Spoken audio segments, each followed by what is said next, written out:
This episode is brought to you by our incredible community of listener supporters on Patreon. Our Patreon offers listeners exclusive archival content, extended episodes, and access to community conversations diving deeper with past guests. Your monthly pledge ensures that For the Wild has the funding to keep producing informative, thoughtful, and rooted conversations and programming. All funding supports our small team of creatives, podcast production, and special For the Wild projects like our zines and slow study courses.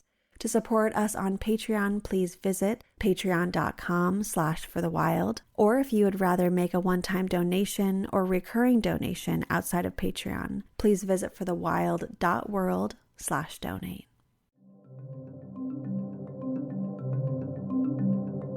Hello and welcome to For the Wild podcast. I'm Ayana Young. Today we are speaking with Kurt Russo. These correspondences that are telling us through her life, through your life, through life, there's something essentially divine about all of this. Every bit of it. I don't have a denominational religion, but I love nature, and I'm willing to take a risk to understand her. Kurt Russo is currently the executive director of the Indigenous-led nonprofit that is dedicated to the application of ancestral knowledge to reimagine our relationship to the nature of nature. He worked with the Lummi Nation from 1978 to 2020 in the area of sacred sites and treaty rights. He also served as executive director of the Native American Lands Conservancy in California from 1998 to 2016, and was the senior advisor to the Kumeyaay-Digueno Land Conservancy of Southern California. He was the co-founder and executive director of the Florence R. Kluckhohn Center for the Study of Values from 1987 to 2002. He has a BS and MS in forestry and a PhD in history. He has worked abroad with indigenous communities in their efforts to preserve their ancestral lands and knowledge in Mexico, Guatemala, Brazil, Ecuador, Peru, Bolivia, and Chile.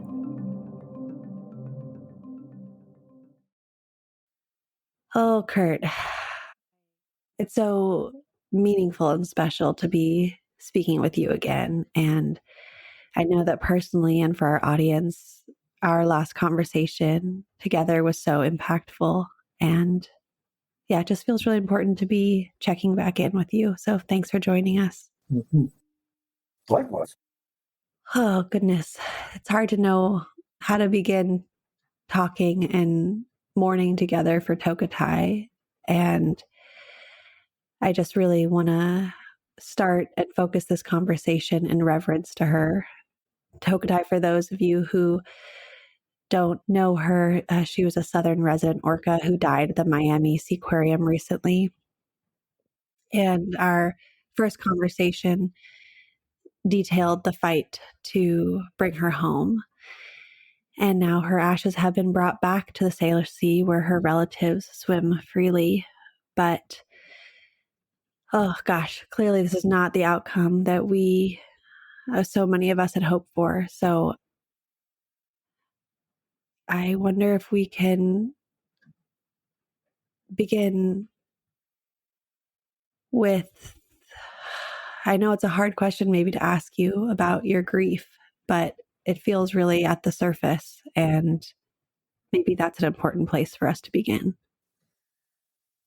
It's really a pleasure to be with you again, and it's very difficult at the same time.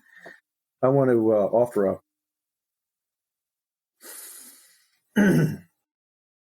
a prayer offered to us by a spiritual leader from the Spirit Dancer Society, and he's a spirit dancer of the Lummi Nation, recently passed away. He had a prayer. In moments like this, he would say,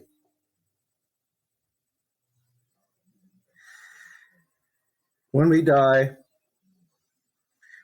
we put our relatives into Mother Earth. And when we get sad for them, we put our hand on the ground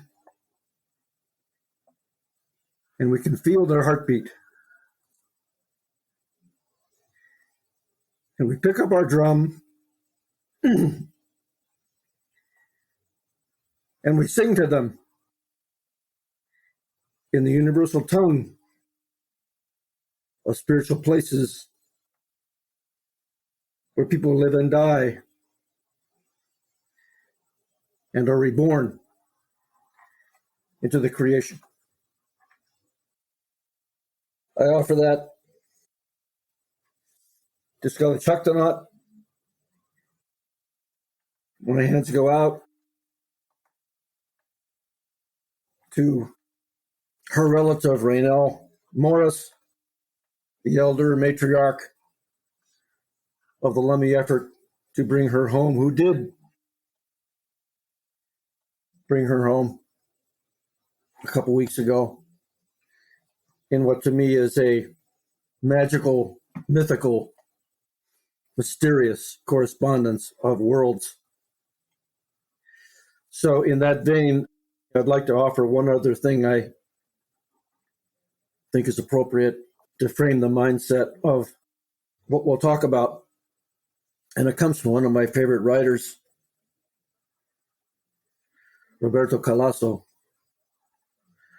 who wrote in his book of Cadmus and Harmony. He says this: we enter the mythical when we enter the realm of risk.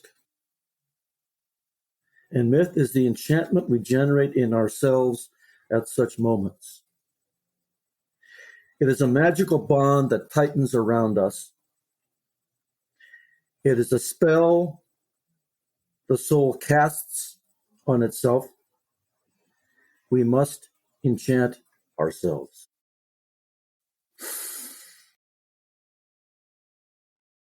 They brought her home. She passed away suddenly in Miami in the hands of those who were caring for her and trying to heal her, sparing no effort and no cost. But after 53 years in solitary prison,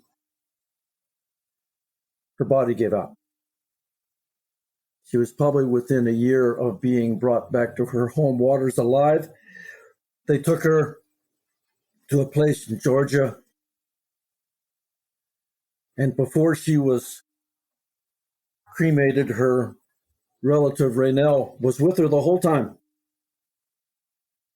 And as they put her body in the crematoria, Raynell said a prayer, put cedar boughs on her body, and her ashes were brought back in a private jet, landed in Bellingham International Airport a couple weeks ago, was placed in a stretched white limousine escorted by Bellingham police to the Lummi Reservation.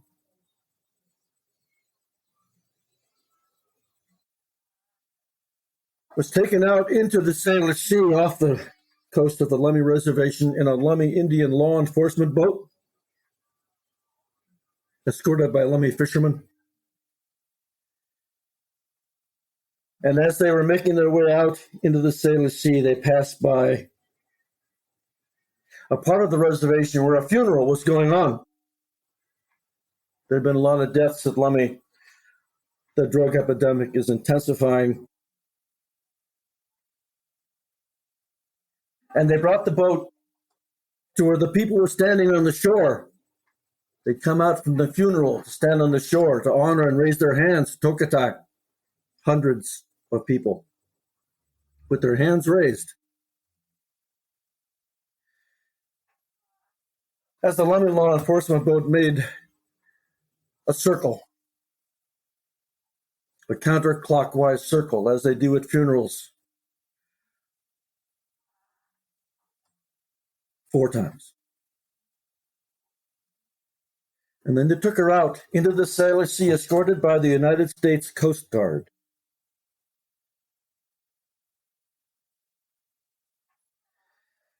And they took her to a secret location where they did deep ceremony, and only Lummi Indians were on the boat. And they said farewell to her relative, put salmon in the water with her. And the Coast Guard guarded the perimeter so that no boat's wakes would disturb her ashes. And so she's back in the Sailor Sea. And I asked myself when I heard this, what is that? A police escort, the United States Coast Guard, a funeral, a ceremony, cedar and salmon. It's an orca. No, it's not. No, it's not. It's a Kumeyaay-Digueno. It's a Kumeyaay-Digueno. You see, for many people, indigenous peoples of this part of the world, they're not killer whales. I know that's hard. I know it's hard. It's hard. That's why I read that quote from Mr. Colasso. It's risky to step outside what is convenient in how we make our world make sense. However, in the way that we make sense of this particular moment, Kumeyaay-Digueno have agency parallel and equivalent to and almost identical with human agency. And we fought for her. We fought with everything we had. We almost got her home. But it was too much. 53 years of being in an 80-foot tank, 20 feet deep, filled with chlorine in average of 89-degree weather when you're an orca from the southern residents in the Sailor Sea. It's amazing she lived that long. Yeah, she was an ambassador. Yeah, in solitary confinement. She sang her song every night of her life in that tank. So we feel heartbroken, but committed in her name, in honor of her, to fight for her relatives. The Scalicia. So we're fighting for them now. Cecilia does, tribes do, we all are. We just got back from a campaign of 3.5 weeks dedicated to the Snake River and taking down the Snake River dams, which unless they bring those dams down, the southern residents will go extinct, period. Period. We will have driven a being that has been here for tens of thousands of years to extinction. So we're fighting for the Snake River dams to come down. And you know what our elected officials say? Well, we have to talk to all the stakeholders. Blah, blah, blah. Oh, one of your best stakeholders is the orcas, and they're going extinct. The rest of them aren't. And we keep talking about them. So the tribes want the dams to come down. You're all welcome to join us if you want. We need your help. We need your help. What can I do? There's a lot you can do. Wow, Kurt. Yeah, you had me in tears and in my mind reaching for some type of, maybe it was reaching for answers, but really just sitting in the trouble with you. And I am thinking of this memory, the memory that lives in the land and that lives with these relatives that remind us, that hopefully reinvigorate our memory. Like when you're talking about Tokitae still singing her song every night. I guess there's also something about memory and not forgetting. And I know this is hard to speak to, but I wonder if you could just share with us a bit more about what Tokitae was experiencing at Miami Seaquarium. I guess there's something inside of me that just needs to sit with the abuse she was living through, because I don't want to forget that either. I think there is a huge, hard, heartbreaking lesson in that. And I know it's a hard thing to ask, but I do think it's important for us listeners, and especially those who didn't hear the first conversation we had, of what she was living through, and honor that for her. Your viewers can actually Google it and experience the painful experience of the capture in 1970, when she was captured as a 4-year-old, they think, taken out of Penn Cove. The village Lummi village that was closest to where she was captured was the village of Skalicha. Skalicha was the name of the village. They gave her that name to let her know she's welcome to come home now. She is home now. But she was taken to Miami. Imagine, you're with your family, and then you're being carried on a litter into a tank with another killer whale who would soon be dead, having committed suicide. And then you're alone with 2 white-sided dolphins that keep lashing your sides. And you swim in a tank 20 feet deep, too shallow to even dive in, 80 feet in diameter. And you go around and around and around in circles so you don't go mad. And you're echolocating, so you're in an echo chamber. All you hear is your own voice bouncing back at you. For 53 years. And yet. But she died suddenly. And she was seemingly doing really well. And her handlers actually were in the process of feeding her live salmon. And she died. Just gone. Gone. And I wonder about that. I wonder about that.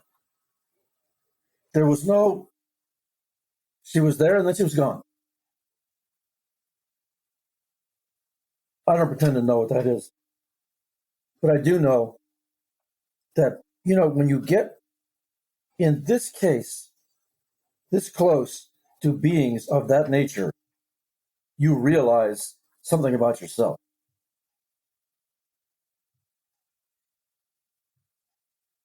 We are really in relation with these beings. I'm a diver. I've been in the water with them. I can tell you, there's a there when you're around them. You feel you're in the presence of a mind. So I think to honor her, and I will always honor her in the work that I do, is to remember what she gave us, how she gave it to us, what she left with us. And really, the fact that she gave it all back with such compassion is an amazing lesson.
Why did they say or think she passed? Like, what was the quote, technical response to that?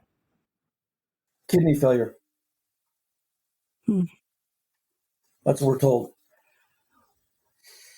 Kidney failure. And if you were being pumped with that many medications 53 years, your kidneys would fail too. No one understands how she lived as long as she did. I wonder, I'm assuming she knew what was going on. She was about to start getting cradle shrink. She knew what was going on. And she left. I don't understand that. There's something I don't understand there. I think she was tired. I think she was really tired. Raynell Morris, a Lummi Indian woman, matriarch elder. But I tell you, when Raynell accompanied her spirit, Raynell said, so when I was with her going from Miami to Georgia, I was with her going from Georgia to Bellingham. I was with her when we went from Bellingham out on the water.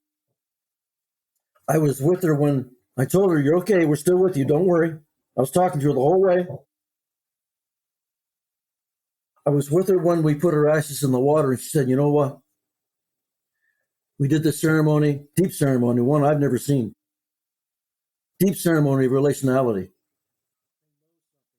They know something.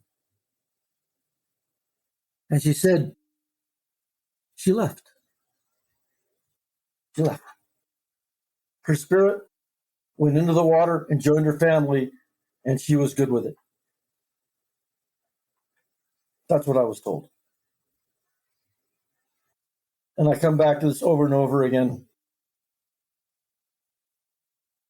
We cannot give up. Indigenous people know something, and among things they know is why we must not give up. It's got nothing to do with science. Nothing. It's got everything to do with correspondence. I wouldn't trade my places with anybody. It is such an honor to work with humility among people with so much honor and so much humility, so much grace, so much knowledge of being with and within nature. It's just simply an honor. Mm-hmm. I agree. And yeah, there's a few questions that came up for me about the Snake River dams and Tokitae as well. And maybe we could go back to Tokitae for a moment. Mm-hmm. So, Kurt, I wanted to talk a bit about the controversy over Tokitae's necropsy and her treatment at Miami Seaquarium, and just take some time to talk through, what was happening to her in there. Yeah. I'm sure you know that she lived in the smallest tank of any sea circus in the United States. It was the smallest. It was the shallowest. But sure, tanks can be bigger, deeper, but these beings are known to cruise 200 miles a day. It comes down to a first principle. Unless we get to the first principles, we're just quibbling over details that matter not at all to the basic issue. It doesn't matter how big the tank is. These are highly sentient beings. They have agency. They have self-awareness. They have intelligence at least as significant and as real as our own. They just don't belong in those places. Now, she's one case in point. I would argue, and if you look at any of these orcas in captivity, look at their dorsal fin. Look at it. It's droopy. It's droopy because they're not healthy. They're supposed to be erect. They're droopy because they are not healthy. They are certainly not happy. And occasionally they attack, quote unquote, their trainers, quote unquote. There is no way you can have an orca in captivity and consider it in any way, shape, or form humane. It's not doable. Whether that applies to other species, that's another open question. But, I think it comes down to what is our relation to and responsibility with nature? What is it? Is it such that we can have these places where you can look at animals that are clearly distressed, but it's China builds a new sea circus every 6 months, brand new one. They're capturing orcas every day in the high seas. What do we do about it? It's an outstanding question. I don't know, except to be aware that if someone says this is for education, it's good to educate people in this way, it is simply not true. There are ways to learn about orcas without putting them in tanks. We at Cecilia are trying to create a new way of experiencing that. We're doing a virtual reality program in one of our locations on Friday Harbor. So you will be able to be an orca in the water. You will have the orca experience of being an orca in the water, or a salmon. You'll have that experience. And our hope is that by doing that, we can generate new ways of reimagining nature, a responsibility to it, and a relationship with it. We need to come together again, find a group that shares your vision of a relationship with nature and give them your best gift. And that will be honoring, preserving, passing on the lesson of Tokitae. These orca we see and we treasure so much, they live in longhouses. Okay, now let's step into that. In longhouses, an orca scientist told me, as we were battling to bring Tokitae home, we only have 3% observational data of the southern resident killer whales. 3%. 97% of the time, we have no idea where they are. And I said to him, if you only have 3%, how do you know it's 3%? It could be much less than that. They don't know where they are. Lummies do. They live in longhouses. There's a deep trench in the Sailor Sea.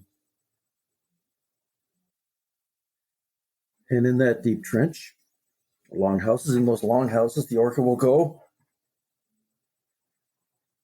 And we got to take a risk here. Reynal took a risk. Staying with a relative all the way through. I can't say this about this Tokitae and how through her we see the whole world in a different way. You can see the whole world through a different way of understanding essentially who she is, was, and always will be. We were there, the Tahlequah that carried her baby around for 17 days in 2018, touched the world with a magical correspondence that reminds you that there's both something larger than you and that you're never alone at the same time. A godlike moment, That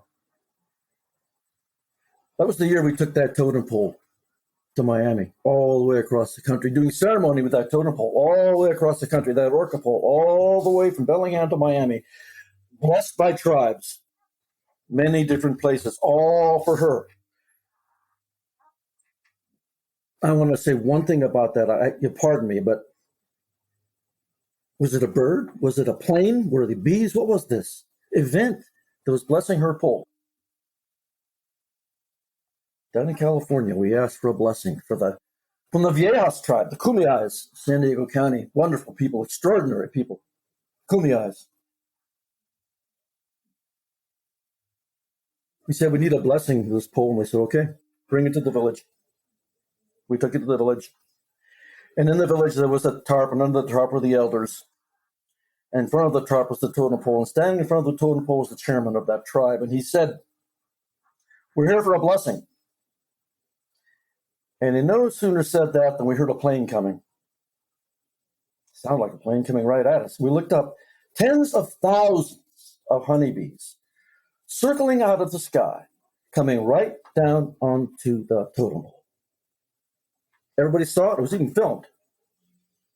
And then the elder singing in front of me moved his wrist counterclockwise, and the bees went counterclockwise and we disappeared. We're gone. Later that night, I asked the woman that was guarding the totem pole, Kumeyaay veteran, "I can't sleep. What was that?" She said, "What was what?" I said, "What happened today?" She said, "You wanted a blessing. That was your blessing." What is that? What is she talking about? Supernature.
When we finished our event in Miami,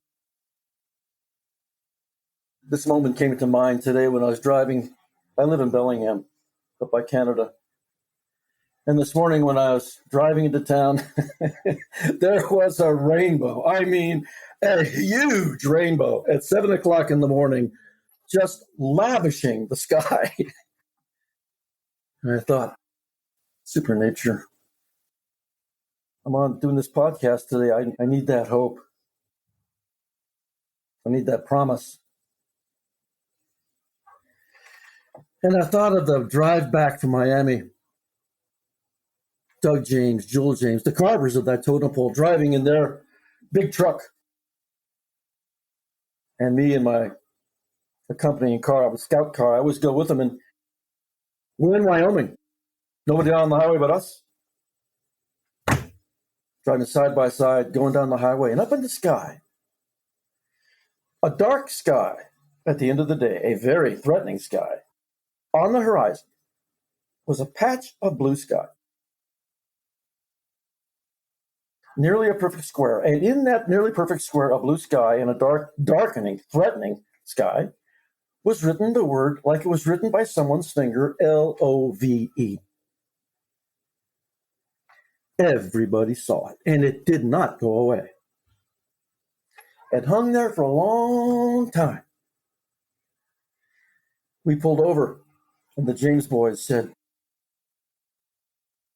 Scully Tucktonut is with us. I say these things because it's hard because, I've been doing this work for decades, and the more I see and the more I think I understand, the less I know how to say anything about it. These correspondences that are telling us through her life, through your life, through life. There's something essentially divine about all of this. Every bit of it. Every bit of it. I'm not a religious guy. I don't have a denominational religion. But I love nature. I love nature. And I'm willing to take a risk to understand her. But I don't know that much. So I spend most of my time with people that do. And in my case, those are Native people. They see things. Things show up for them.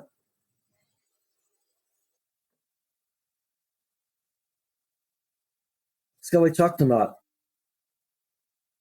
was a member of the Southern Resident Killer Whales. They are native to the waters that are also the territorial aboriginal waters of the Lummi Indian people. They share those waters.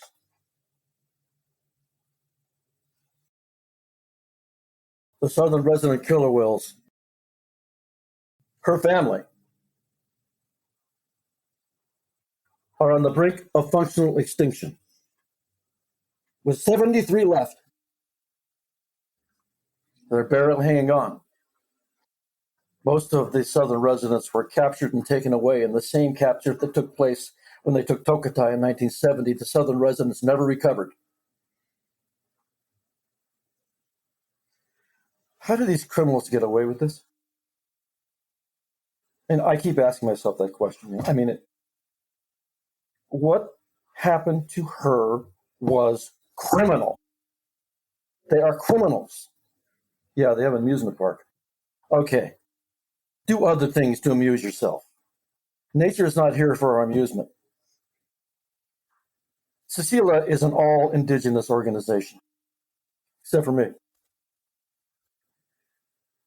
In our relations board meeting, they were talking about how to configure right and respectful relations with nature. And one of our members, a Yakima, former chairman of Miami Nation, he said, "We are not stewards. Get over that. Nature is our caretaker. We're not in the center of her world. We're part of her world. We're not stewards. That hubris is what's got us in this mess to begin with." I know what he's talking about. Right and respectful relations with nature, to him, means understanding nature is our caretaker, for whom and with whom we have a sacred obligation and an ancient covenant, and we are violating it. And you know, nature's very forgiving up to a point. And then she never forgets. We're at that point. I don't know what your listeners, I don't know what their lives are like. Whoever's listening to this, if people listen to it, they have a life, they go on with a life, and after this is over, whatever. But we're in trouble. I mean, that part of creation, we are making trouble. We brought that up in the fight for Tokitae. We brought that up to the owners of Miami Seaquarium.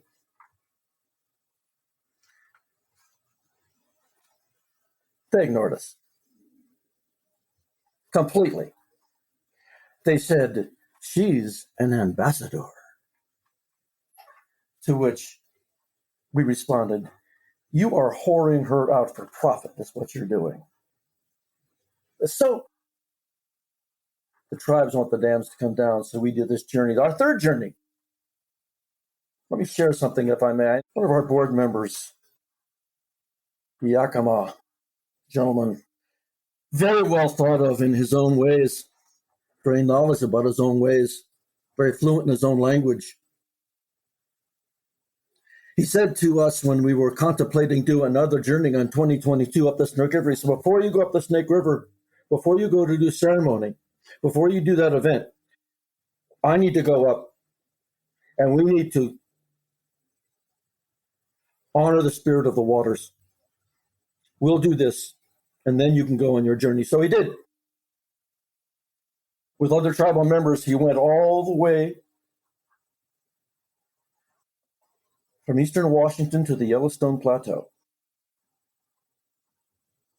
all the way there where the springs pop out of the ground that give birth to the Snake River.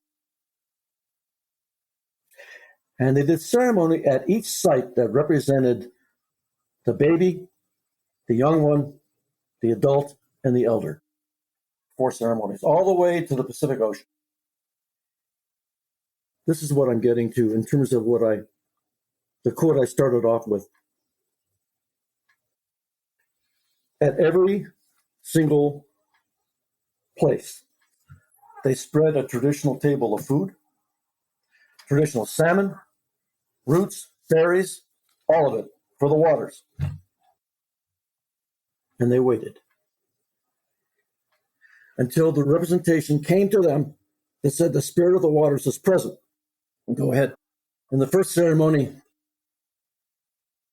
in the first representation, they saw a raven standing on the back of a coyote, watching. What is that? Were those bees or a plane? What do you mean longhouses in a trench?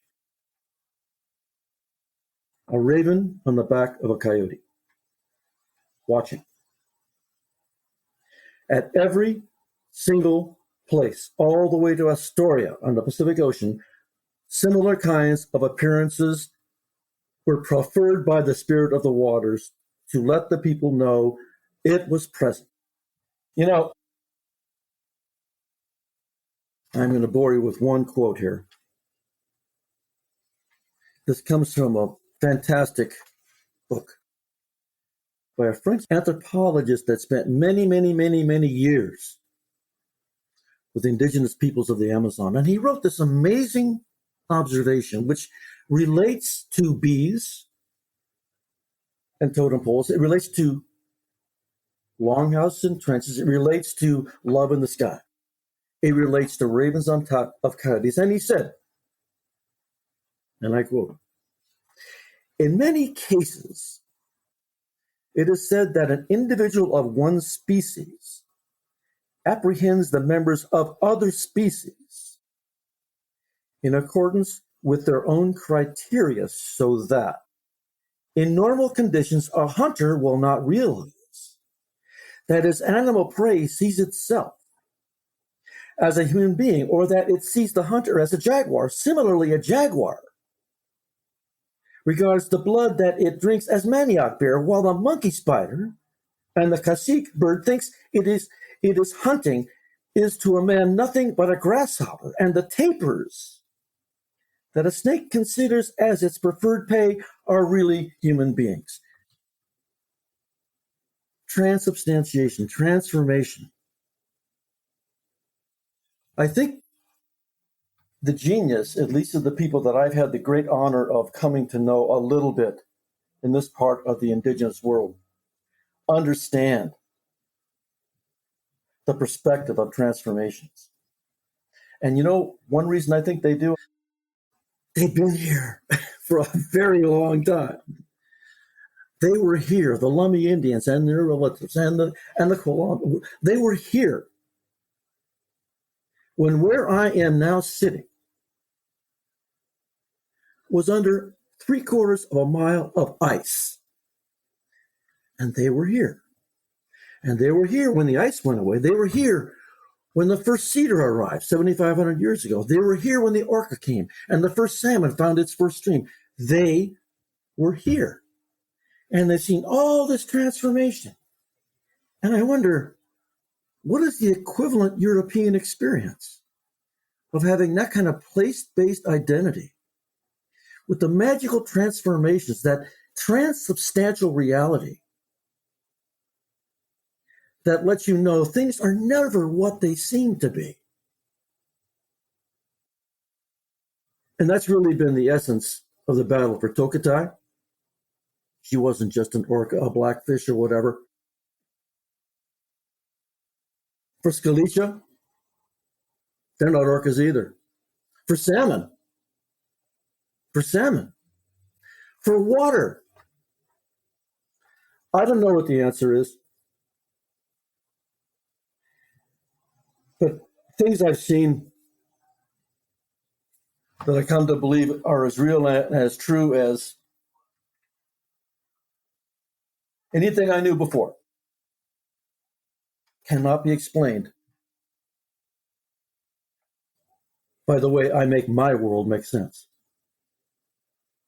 So you got to take this risk. I want one more quote for you. This comes from a Lummi Indian. Lummi Indians are up right here Whatcom County, out in the San Juan Islands, this is their territory. Lummi Elder, very good friend of the president of Cecilia, said this. The salmon people aren't hardly here no more. We need to talk to them. We need you salmon people, the life givers. You gave up your lives so we can live. It is important for our people about who we really are. We sit in the lap of Mother Earth, learning all there is to learn. Not all at once, but built up over lifetimes, every day. We need to keep learning, to never quit learning.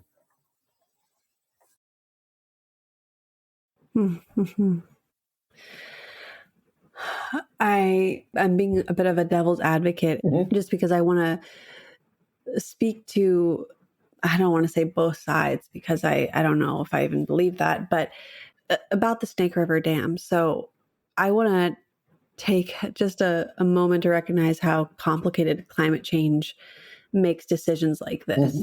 The Oregon Public Broadcasting reports, quote, hydroelectric dam supporters said climate change is a big reason to keep the dams in place. Yep. The 4 dams generate carbon-free electricity, which could be helping slow the effect of climate change on warming river and ocean temperatures, end quote. So what do we do with information like that? How do we speak to that when we know that the southern residents, the orcas, will not survive without these dams coming down? Yeah, no, you're right. I mean, it's the challenge of our times, isn't it? We're facing some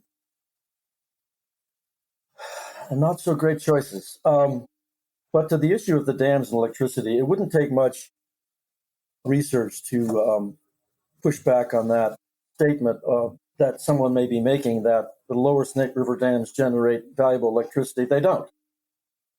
They barely generate any electricity.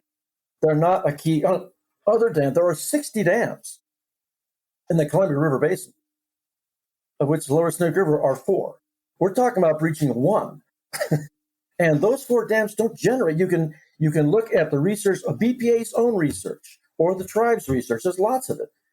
All say the same thing. They're not that critical. They're not that critical component to generate electricity. What they are crucial for is creating lakes so products can move by barge down the Columbia River.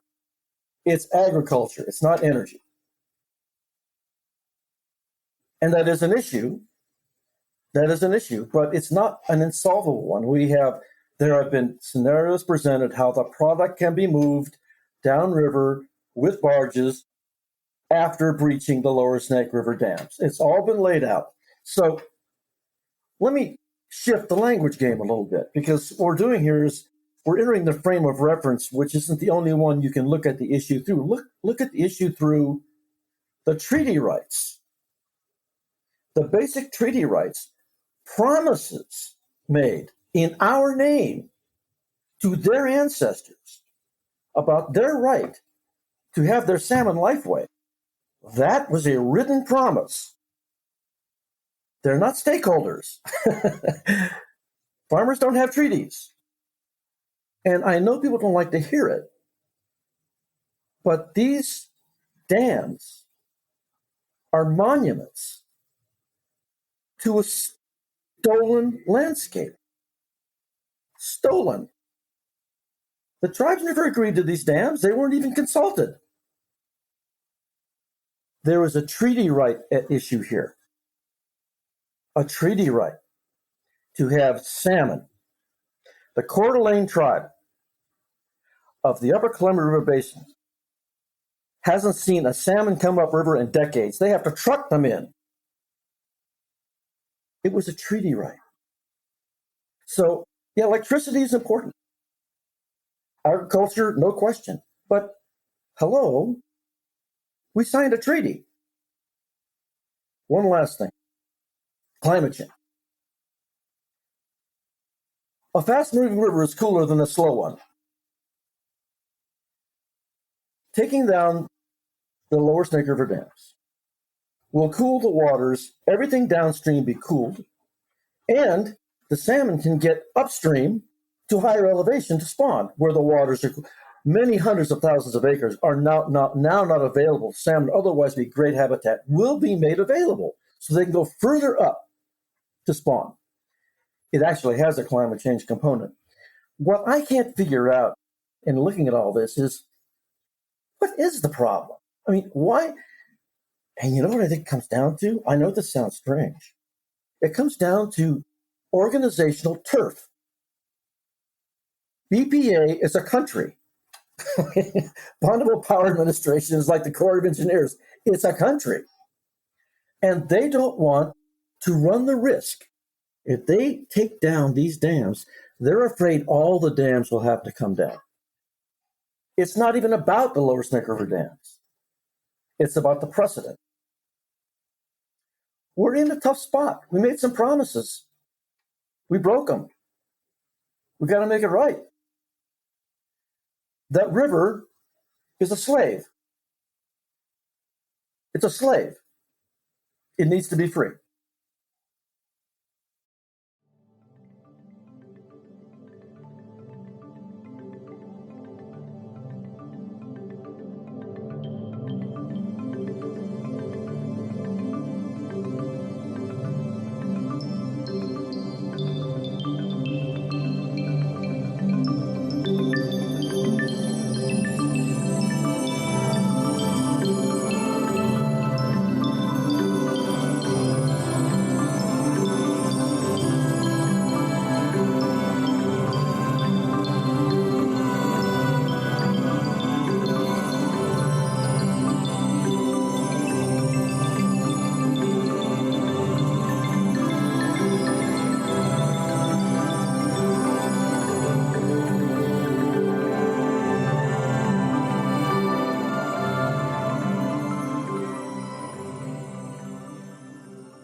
Thank you for saying it like it is. I know you can say there are two sides, and there may well be, but I've read both sides, or a lot of it. And there are arguments on both sides, just not particularly good ones on the other side. I mean, they're there, but you get the feeling they're not really, this isn't really the issue. They're not really telling you what the issue is. Yeah. Because all of the issues they've raised, one last thing I'll mention to you, Washington State is 20% Catholic, roughly.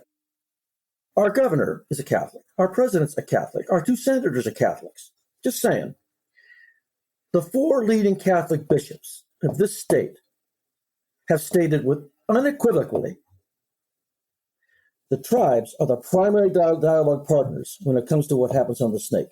They're not stakeholders. So how do we hold these organizations accountable? Like, maybe the first question is, how do we hold Miami Seaquarium accountable? And then, of course, there's the questions of how we hold the government accountable with the Snake River dams. Yeah, good point. So maybe we could start with Miami Seaquarium, because I think that it's so easy to sweep this under the rug as more media comes out and people get distracted by other things. And then all of a sudden, Miami Seaquarium is just forgotten, continuing to do the horrors that they do. So how can we keep up the fight with them particularly? And maybe then we can go into the other organizations that are holding back the healing of the Salish Sea. That's a very good question. And there are groups and individuals. The Lummi tribe is not currently one of them, but there are groups of individuals and organizations that continue to bring attention to the fact Miami Seaquarium ought to just be shut down. It's terrible. It's awful there for anything living there. It's not well kept. It's not well funded. It's basically in decline, and it's not being well cared for. So there is that. And some organizations, I don't know. I know PETA is one. There are several others that have their eyeballs set squarely on Miami Seaquarium. Our side of the fight with the tribe, we're not currently engaged in that. We're now engaged in the bigger question of her family. and the orca and the salmon.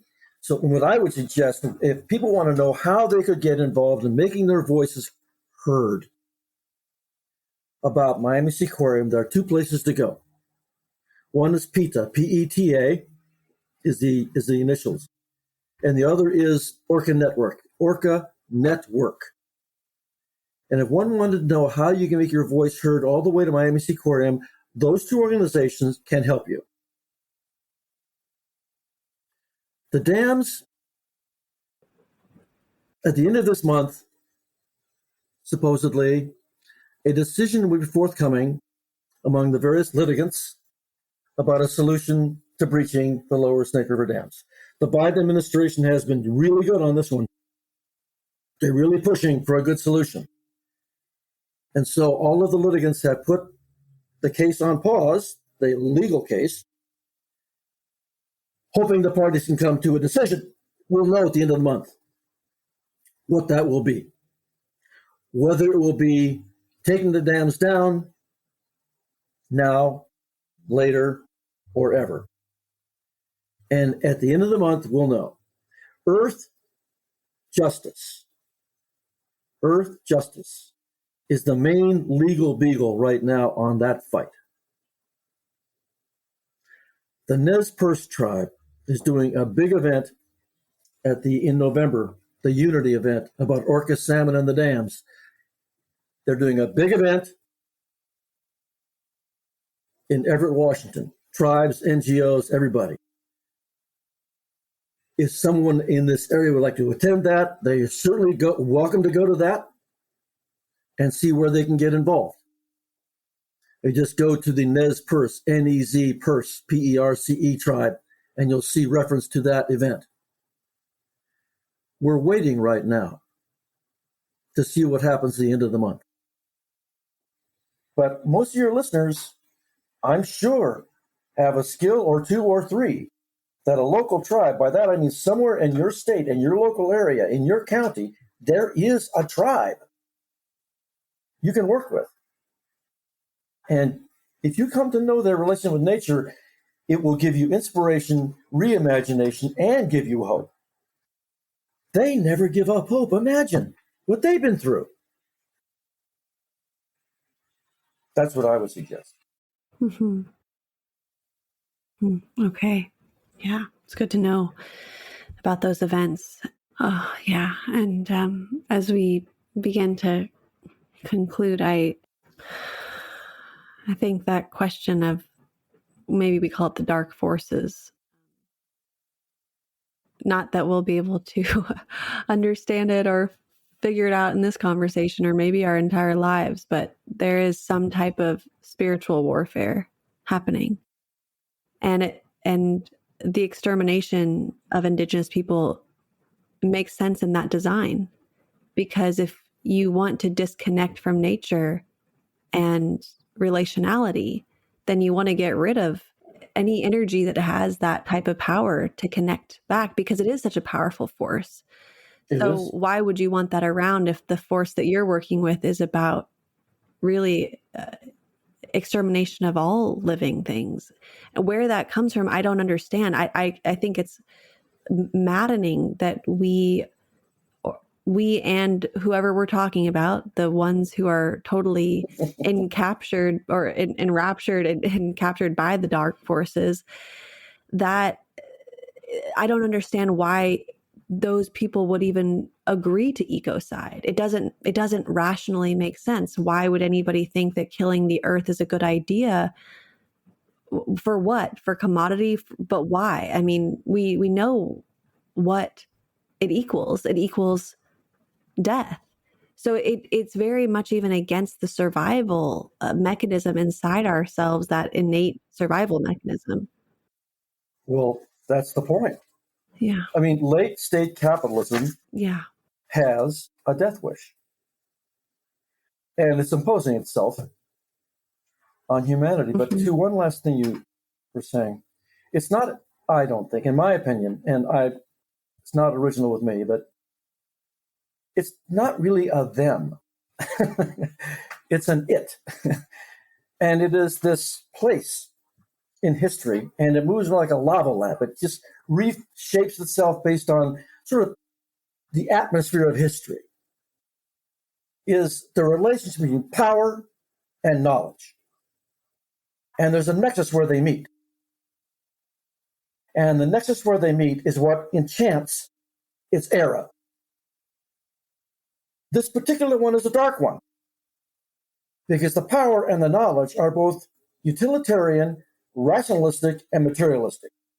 Any ideas on the origin of the dark forces, the ecocidal tendencies?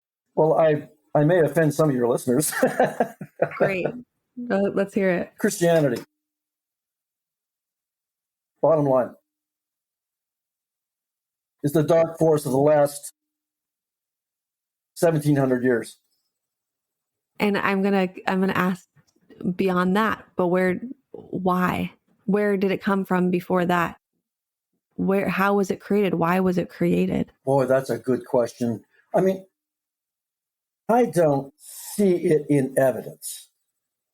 When I enter the world of, for example, the Mediterranean of 800 BC, I don't see it there. I see it show up sometime around Rome. This attitude of machine and mastery, engineering and technique. And then they spread it everywhere. Everywhere. Think of all the great things nuclear energy is going to bring. Oh my God, the internet's going to be our salvation. No. It doesn't help us. It doesn't really help the human flourishing. I don't think cultivating human flourishing has been a thing for 3,000 years. It just hasn't been the thing. And we're at one particular, either the end of an epoch or the beginning of one. We've taken this world version about as far as we can without destroying ourselves. I think what everyone must be asking themselves is, so I think most people have a sense something is terribly wrong. They may act out that feeling differently, but they know it. They know something's wrong. But they feel powerless to either understand it or do anything about it. And that's kind of where we're at right now. Well, Kurt, thanks for diving into those deep inquiries near the... I do hope your listeners, you have a great show, by the way. It's so good you've got your show because it's so hopeful and helpful. Mm. But I just have to implore your tribe. Mm-hmm. Fight for us. Fight for nature. Stand with her. Don't give up on her. Do what you can do. Now. Mm. Yes. Thank you for those words. They'll stay with me.